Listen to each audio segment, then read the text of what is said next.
ছেলে মেয়ে একে অপরকে জড়ায় ধরতেছে, একে অপরকে চুমু খাচ্ছে প্রকাশ্যে, দিবালোকে, গণমানুষের সামনে। রূপালী জগতের নামে অশ্লীলতা আছে না নাই? এই টার্মটা আপনারা জানেন না? রূপালী জগৎ আসলে কি রূপালী জগৎ না অন্ধকার জগৎ? আমার বোনেরা, আপনাদেরকে যে কি বলে তারা বুঝায়, রূপালী জগৎ শুনেই আপনি ভরকে যাবেন না।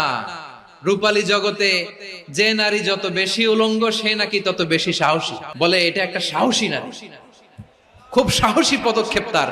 যত বেশি শরীর থেকে কাপড় নামাতে পারবে, যত বেশি বস্ত্রহীন হয়ে নিজেকে প্রেজেন্ট করতে পারবে, সে নাকি তত বেশি সাহসী। আমার প্রিয় বোনেরা, আপনি জানেন না আপনার দাম কত। ওরা আপনাদেরকে বিজ্ঞাপনের সস্তা পণ্য বানাতে চায়।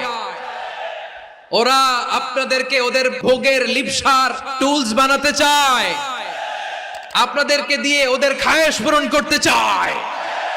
এটা আপনাদের জন্য মোটেও ডিগনিটি নয়, এটা আপনাদের জন্য সম্মান নয়। আপনার সম্মান শালীনতায়, আপনার সম্মান হেজাবে, আপনার সম্মান ভদ্রতায়, আপনার সম্মান আপনার ডিসেন্ট পোশাকে। পোশাক বলে দেয় এই নারীটা ভদ্র না অভদ্র, পোশাক বলে দেয় এই মেয়েটা কোন ঘরের মেয়ে। আপনি জানেন না, আপনার এই সস্তা পণ্য বানায়, ভোগের পণ্য, বিলবোর্ডে আপনাকে উলঙ্গ করে উপস্থাপন করে। এই অশ্লীলতার সাথে ইসলামের কোনো সম্পর্ক